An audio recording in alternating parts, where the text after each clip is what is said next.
आज हम एक वीडियो बनाने जा रहे हैं जो मीटर ब्रिज पर आधारित है, जिसका एम है to find the resistance of given wire using metre bridge. हमें कोई वायर दिया हुआ है, गिवन वायर है, और मीटर ब्रिज का यूज करके हम इस गिवन वायर का रेजिस्टेंस निकालेंगे। इसके लिए हमें कुछ एपरेटस की रिक्वायरमेंट होगी। हमें क्या चाहिएगा? एक मीटर ब्रिज, ये जो दिया गया है एक मीटर ब्रिज है जिसमें 0 से लेकर 100 तक का एक स्केल होता है दोनों साइड से। इधर से काउंट करोगे तो 0 से लेके 100 तक जाएगा, फिर उधर से काउंट करोगे 0 से लेकर 100 तक जाएगा, एक स्केल होता है। दूसरा एक गैल्वेनोमीटर, ये एक गैल्वेनोमीटर है जो करंट को डिटेक्ट करने का काम करता है। इसमें देख रहे हो आप, इसमें 0 से लेकर 30 तक बने हुए हैं और 0 और 10 के बीच में 10 डिवीजन है, यानी कि एक डिवीजन की वैल्यू 1 है, यानी कि एक डिवीजन 1 के इक्वल है। सिंपल से तौर पे ये बात है। ये एक माइक्रो एम्पियर का डिवीजन बनाया गया है। इसमें 20 माइक्रो एम्पियर पर डिवीजन के का इसमें इसका बोलते हैं एक्यूरेसी है, इसने डिवीजन की बनाया गया एक्यूरेसी। दूसरा है ये एक डीसी गैल्वेनोमीटर है। दूसरा हमें क्या चाहिएगा? वन वे की, जो वन वे की मैंने यहाँ पे दिखाई गई, ये एक वन वे की है। एक रेजिस्टेंस बॉक्स, ये आपके पास एक रेजिस्टेंस बॉक्स है। एक डैनियल सेल की हमें जरूरत नहीं है, हमने यहाँ पे एक बैटरी का यूज किया हुआ है, बैटरी एलिमेंट, जो हमें एक सोर्स की तरह बिहेव करना है, जिससे हम 4 वोल्ट या 2 वोल्ट की बैटरी लेंगे। ठीक है। एक जॉकी, ये देख रहे हो आप जॉकी, जिससे हम नल पॉइंट को फाइंड आउट करेंगे, हमें जॉकी की जरूरत रहेगी, रिक्वायर रहेगी। अननोन रेजिस्टेंस, ये अननोन रेजिस्टेंस जो मैंने आपको दिखाया है, ये जो अननोन रेजिस्टेंस है, इसको काफी लेंथ में लेना आप, क्योंकि अगर आप लेंथ में नहीं लोगे तो यहाँ पे एक प्रॉब्लम क्रिएट होगी कि पोटेंशियल ड्रॉप नहीं हो पाएगा। जब आपका पोटेंशियल ड्रॉप नहीं हो पाएगा तो आपकी रीडिंग अच्छी नहीं आएगी। तो मोस्टली कोशिश करें कि लेंथी वायर हो और ये आपस में टच ना हो। जितना लेंथी वायर होगा उतना ही ज्यादा इसका क्या होगा, पोटेंशियल ड्रॉप नहीं हो पाएगा। पोटेंशियल ड्रॉप होगा वो हमें मिलेगा, लेंथी वायर से हमें रेजिस्टेंस काफी मात्रा में मिल जाएगा। एक स्क्रू या स्क्रू गेज, ये रहा स्क्रू गेज। मैंने 2-3 तरीके के हमारे पास स्क्रू गेज है, वे लिए हैं ताकि हम वायर की का डायमीटर फाइंड आउट कर सके, जिससे उसकी रेसिस्टिविटी को निकाल सके। उसके बाद हमें चाहिए एक सैंड पेपर, और एक सैंड पेपर जो वायर को क्लीन करने के लिए, वो वर्क मैंने कर लिया है, क्योंकि जितनी वायर है सैंड पेपर की सहायता से इनको क्लीन करना पड़ता है, ताकि इनमें कोई कोरिजन ना लगा हो, ताकि जिससे रीडिंग सही ना आ पाए। तो उसको हम क्लीन और करते हैं। आगे बढ़ते हैं बच्चों, अब आते हैं सर्किट डायग्राम के ऊपर। सर्किट डायग्राम कैसे ऐड करना है? ये जो मीटर ब्रिज है व्हीटस्टोन ब्रिज के प्रिंसिपल वर्क करता है। व्हीटस्टोन ब्रिज में क्या होता है कि 4 रेजिस्टेंस एक दूसरे के पैरेलल लगे रहते हैं, और उनका जो रेशियो होता है P/Q/R/S के इक्वल होता है। तो इसी प्रिंसिपल पर वर्क करता है ये प्रिंसिपल। इसके लिए फॉर्मूला जो होगा, एक सिंपल सा फॉर्मूला है, R/S = L/100 - L। ठीक है, ये सिंपल से फॉर्मूले के जरिए हम इसको पॉइंट आउट करेंगे। तो दोस्तों, सबसे पहले हम सर्किट डायग्राम बनाते हैं। मीटर ब्रिज में क्या होता है, इसमें 2 L टाइप की पत्तियां होती है। ये देख रहे हो आप, एक L टाइप की पत्ती ये रही, और एक L टाइप की पत्ती ये रही। देख रहे हो दोनों पत्तियां? इन दोनों L टाइप की पत्तियों में 2 कोर बने होते हैं, जिन पे हम एक साइड अननोन रेजिस्टेंस वायर को जोड़ते हैं, और दूसरी साइड हमारे पास जो नॉन रेजिस्टेंस बॉक्स है उसको जोड़ते हैं। सिंपल से वर्ड में इनको आप फिक्स कर दीजिए। इन 2 गैप पे एक रेजिस्टेंस वायर और दूसरे पे एक रेजिस्टेंस को ऐड कर दीजिए, और जो बीच का टर्मिनल पॉइंट है उसको आप एक गैल्वेनोमीटर से जोड़ दीजिए। और गैल्वेनोमीटर के किसी भी पॉइंट से, ये जरूरी नहीं कि पॉजिटिव को आप यहाँ जोड़ो, गैल्वेनोमीटर का कोई भी टर्मिनल पॉजिटिव निगेटिव नहीं होता, क्योंकि ये गैल्वेनोमीटर है, हम दे देते हैं इसमें पॉजिटिव नेगेटिव, लेकिन जरूरत नहीं होती, क्योंकि इसको तो डिफ्लेक्शन ही करना होता है। तो इसके किसी भी टर्मिनल से जॉकी को जोड़ दीजिए। मैंने नेगेटिव टर्मिनल से जोड़ा है, आप नेगेटिव टर्मिनल से जोड़ दीजिए। सिंपल सा डायग्राम है। 2 जगह आपको रेजिस्टेंस जोड़ना है, और बीच में आपको रेजिस्टेंस गैल्वेनोमीटर को जोड़ना है, और गैल्वेनोमीटर के नेगेटिव टर्मिनल को आपको किसे जोड़ना है? जॉकी से। उसके बाद आती है इन L टाइप की पत्तियों की बारी। आप बैटरी का पॉजिटिव टर्मिनल एक स्विच के माध्यम से, देखना सिंपल सा डायग्राम है, पॉजिटिव टर्मिनल को एक स्विच के वन वे की के माध्यम से यहाँ से जोड़ देते हैं, और दूसरे टर्मिनल को, नेगेटिव टर्मिनल को दूसरे सिरे पर जोड़ देते हैं। इस तरह पूरा सर्किट जो तैयार होगा। फिर से एक्सप्लेन करता हूं। दोनों में क्या ऐड करना है? रेजिस्टेंस बॉक्स, यहाँ पे एक गैल्वेनोमीटर, और गैल्वेनोमीटर का एक टर्मिनल जॉकी की सहायता से, एक सिरे को यहाँ पर स्विच की सहायता से, और दूसरे सिरे को नेगेटिव टर्मिनल को यहाँ पर। ठीक है। और हमें करना क्या, प्रिंसिपल क्या है? जैसे हम यहाँ से रीडिंग लेना शुरू करेंगे, हम ये जांच करेंगे हमारा सर्किट सही जुड़ा हुआ है या नहीं जुड़ा हुआ है। अगर दोनों साइड में डिफ्लेक्शन जा रहा है, इस साइड में भी और इस साइड में भी, तो मानो हमारा सर्किट बिल्कुल करेक्ट है। अगर डिफ्लेक्शन वन डायरेक्शन में जा रहा है तो हमारा सर्किट सही नहीं, कहीं ना कहीं लूज है या कहीं करेक्शन हमारा गलत है।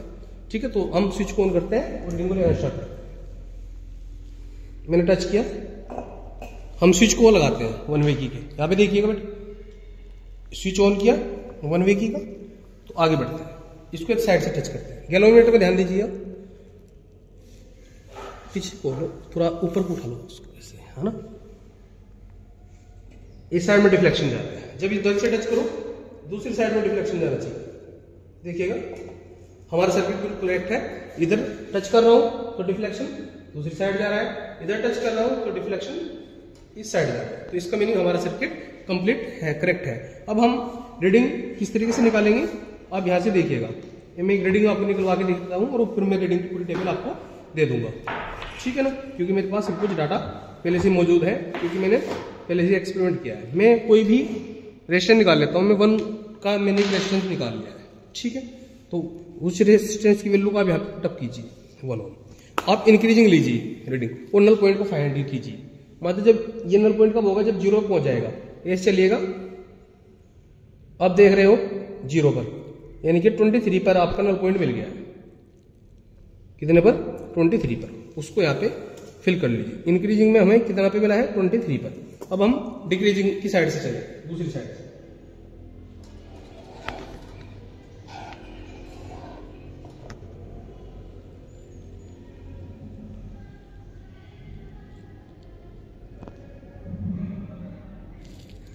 ये भी 23 पे नल पॉइंट मिल गया है।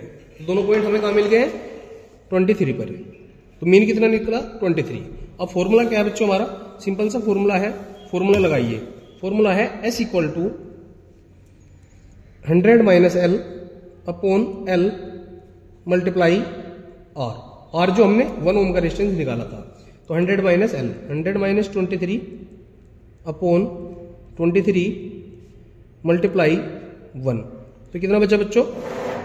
माइनस हो गया 67, नहीं 77 बच गया अपॉन 23। तो 3 पॉइंट समथिंग कुछ हमारा रेजिस्टेंस आ जाएगा। जब आप डिवाइड करोगे, कीजिए डिवाइड।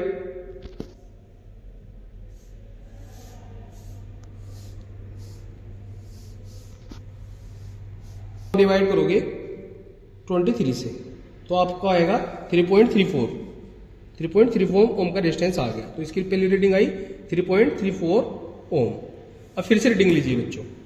अब की बार हम कितना 1.5 पे निकालेंगे। तो मैंने 0.5 का रेजिस्टेंस और निकाल दिया, तो टोटल मिलकर हमारा 1.5 हो गया। लीजिए रीडिंग बच्चों, चलेगा यहां से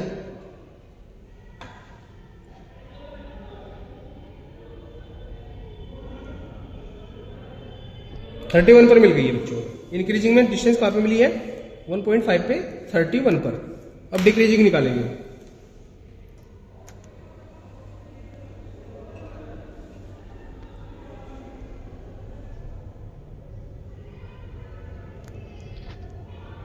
ये भी बच्चों में 31 पर मिली गई है, तो दोनों साइड में हमें कहां पे मिली? 31 पर। तो मीन डिस्टेंस हमारी 31 आ गई। फॉर्मूले वैल्यू पुटअप करेंगे। S equal to 100 minus L upon L multiply R। 100 की वैल्यू कितनी है? 100 में से आप 31 को माइनस कीजिए। 100 माइनस 31 अपॉन 31 मल्टीप्लाई 1.5 और सोल्व कीजिए। ये बचा बच्चों हमारा 69 अपॉन 31 मल्टीप्लाई 1.5। इसको मैं कैलकुलेट कर आंसर रखता हूं सामने। ये बच्चों 69 की मल्टीप्लाई करेंगे हम 1.5 से और डिवाइड करेंगे उसको 31 से, और ये सोल्व करके आया बच्चों 33.33। इस तरीके से 33.33 ओम हमारा आ गया। इसी तरीके से बेटा मैं 2 ओम के लिए निकालूंगा, 3 ओम के लिए निकालूंगा। अगर आपको रीडिंग डायरेक्ट नोट करनी है तो मैं आपको दिखा रहा हूँ कहाँ से डायरेक्ट नोट कर सकते हो आप रीडिंग। मैंने इसके लिए एक सर्किट, एक फाइल तैयार की है, अपने बच्चों की बनवाई है अलग अलग के लिए। ये हर कंडीशन में अलग अलग आएगा। ये गर्मियों के दिनों में बनाई गई थी। ये एक फाइल है 1.5 के लिए। 33 आया था हमारा, 31 आया है, थोड़ा चेंज हो जाता है। और हमें 3.6 रेंज मिली। ये इंक्रीजिंग के लिए है, ये डिक्रीजिंग के लिए है, ये मीन वैल्यू है। फिर 2 ओम पे निकालेंगे, 2.5 पे निकालेंगे, 3 पे निकालेंगे, 3.5 पे निकालेंगे, 4 पे निकालेंगे, 4.5 पे निकालेंगे। और उसी फॉर्मूले वैल्यू रख के जैसे यहाँ पे हमने कैलकुलेट करके बताया बच्चों इस फॉर्मूले के जरिए आप निकाल सकते हो। ये रीडिंग को आप स्क्रीनशॉट लेकर अपनी फाइल में बना लीजिएगा। ठीक है बच्चों, तो ये रहा आज का ये प्रैक्टिकल, आपको समझ में आया। ओके बच्चों, अगली वीडियो में मैं आपको इनका सीरीज और पैरेलल कॉम्बिनेशन बताऊंगा और ध्यान से वीडियो को देखना। धन्यवाद।